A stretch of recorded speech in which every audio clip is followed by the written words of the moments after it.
Le sable et l'écume. Khalil Gibran.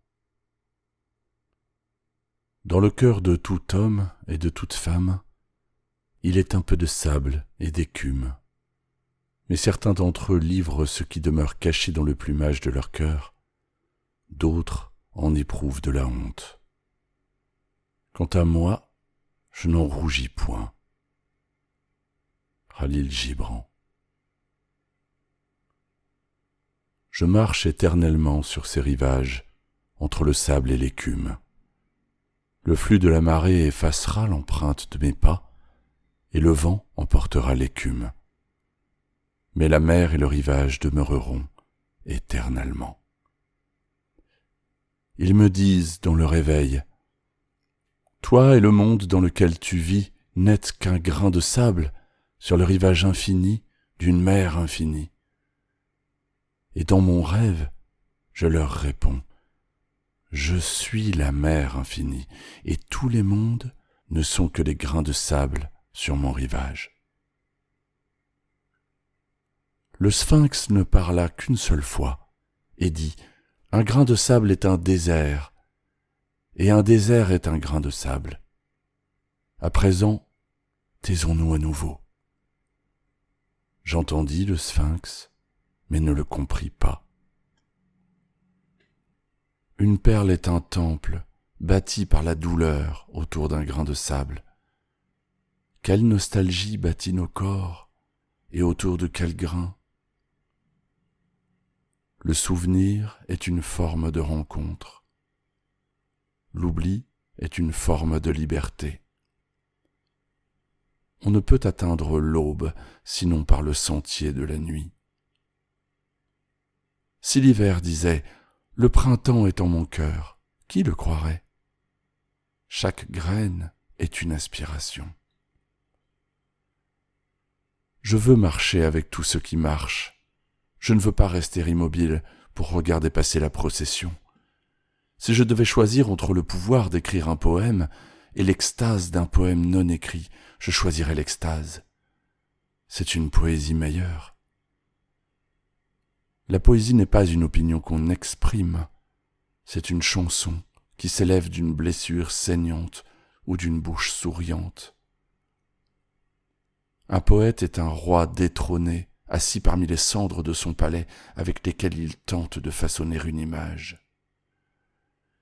Si vous chantez la beauté, bien que seul au cœur du désert, vous aurez un public. La pensée est toujours la pierre d'achoppement de la poésie. On dit que le rossignol se perce la poitrine avec une épine quand il chante son chant d'amour. Il en est ainsi de nous. Comment chanterions-nous autrement? Le génie n'est que le chant d'un rossignol au début d'un long printemps.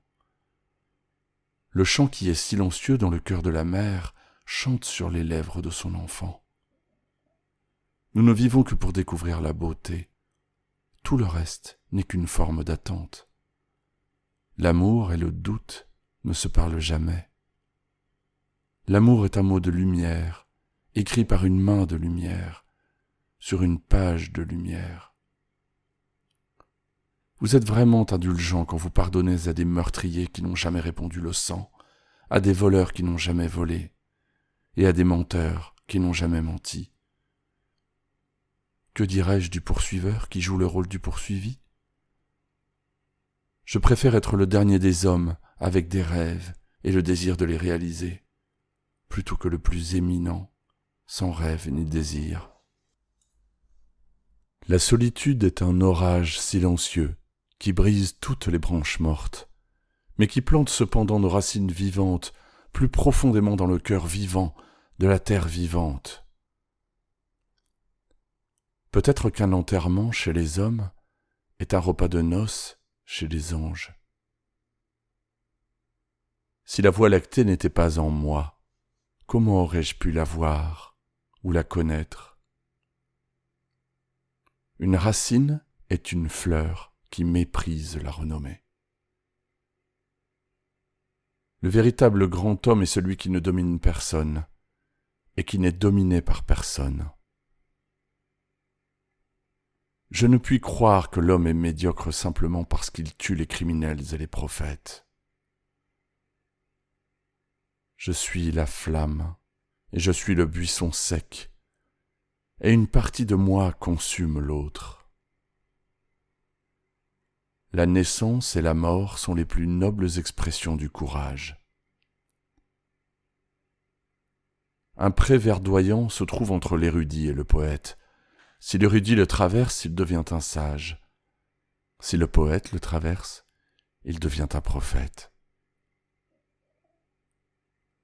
Le véritable prince est celui qui trouve son trône dans le cœur du derviche. Seuls ceux qui portent des secrets dans leur cœur peuvent deviner ceux qui sont enfouis dans les nôtres. Nous choisissons nos joies et nos chagrins longtemps avant de les éprouver.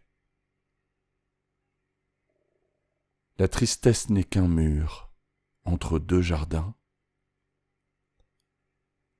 Les fleurs du printemps sont les rêves de l'hiver racontés au petit matin à la table des anges.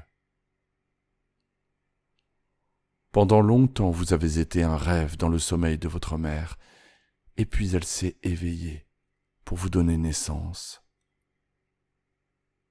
Il doit y avoir quelque chose d'étrangement sacré dans le sel, puisqu'il est dans nos larmes et dans la mer.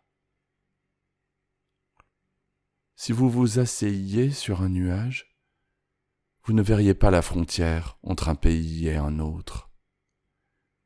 Il est bien regrettable que vous ne puissiez vous asseoir sur un nuage. Il y a 7 siècles, 7 blanches colombes s'envolèrent d'une vallée profonde vers le sommet enneigé d'une montagne.